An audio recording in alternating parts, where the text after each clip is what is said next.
there because my nephew trains with Steve Okay. for football. And I was on a kind of a temporary hiatus from ski racing. I was not competing full time, and then when I decided to start competing full time again, my mother said to me, like only mothers can say, "Oh, you're not as young as you used to be. Why don't you see if one of the trainers there can help you too?" Nice. Nice. So where were you in your career as far as when you started working at training with Cutting Edge? I mean, I was on break.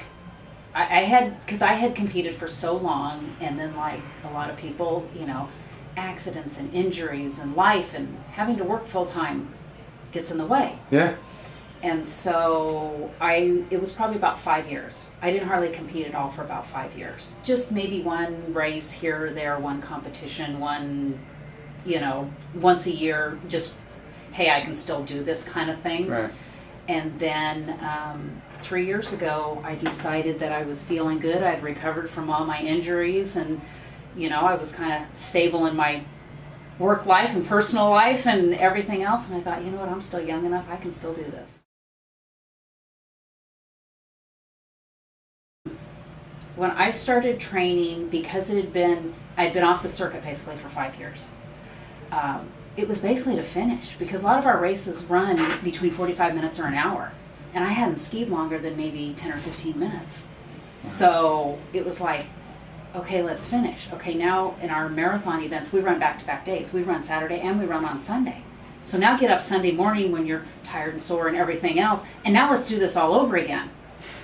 So Right. literally my goal was to finish. But because I had been skiing and racing for so long, a lot of, just experience and muscle memory and everything comes back into play. And that was 2010, so at the end of the 2010 season, I actually had a fairly decent comeback season, as you can call it, and so when I started 2011, in the back of my mind, going to the World Championships was kind of in the back of my mind, that I could possibly make the team going into 2011. Okay. And I ended up making the team in 2011 and going to the World Championships. And I had been off the internationals. I had been off the U.S. circuit for 5 years, but I had been off the international circuit for 12 years. Jeez.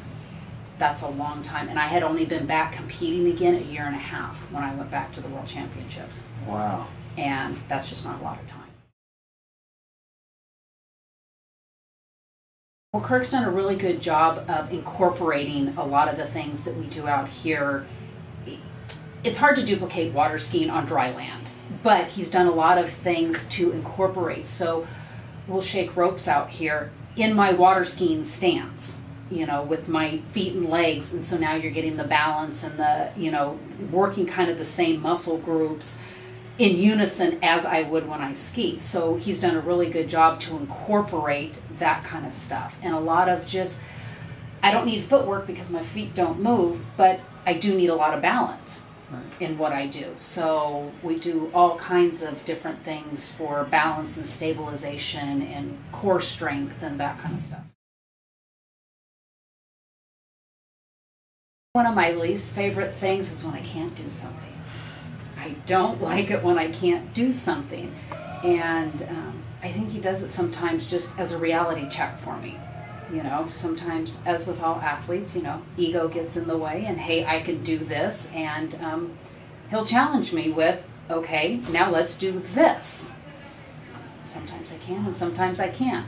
Nice. So the other thing that I really hate is the hour drive home after I train and then getting out of the car after you've been sitting for an hour. Water ski racing is a sport that most people have never heard of, at least in this country. It's really big in other countries. It's really big in Australia, and it's really big in New Zealand and a lot of parts of Europe. It's basically like a horse race on water. So we have two different types of competitions. We have sprints, which is just that. It's maybe 5, 6, 7 minutes, and it's all out as fast as you can go on an oval course. Literally just imagine a horse race on water.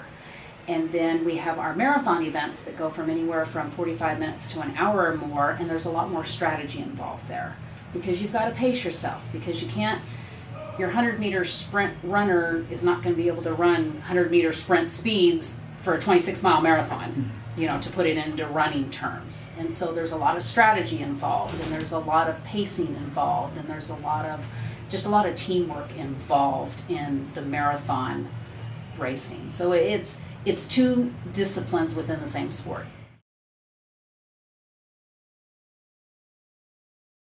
Usually at the beginning of the season, because our season runs from March through October. And so when you're off the water from October until March, when you have that 4 or 5 month gap, usually we'll start in about probably January, start working on a little bit more cardio, a little bit more endurance, that kind of stuff, because I've been off the water, and our first events of the season are typically marathon events. So it's just kind of knowing what your next competition is, what you have on the schedule, you know, and just being prepared for it the best you can. Probably just to be focused on your sport. I mean, I come in here and I see all the football players and the tennis players and the baseball players and everything else, and that's fine, and I have, you know, nothing against those sports, and I respect those sports and I enjoy watching them and everything else, but I've got to stay focused on my sport. So I might see some, you know, football player doing, you know, some type of an exercise or a drill or whatever that might look like a lot of fun, or hey, I want to do that, but it makes absolutely no sense for me to do it in my sport. So I don't want to spend a lot of time and energy doing drills that aren't going to benefit me. The next big one that I am training for is the World Championships, which is in September in the Canary Islands, which are Spanish islands off the coast of North Africa. Nice. So the World Championships is a 4-race series, so we'll actually race 4 times over 8 days.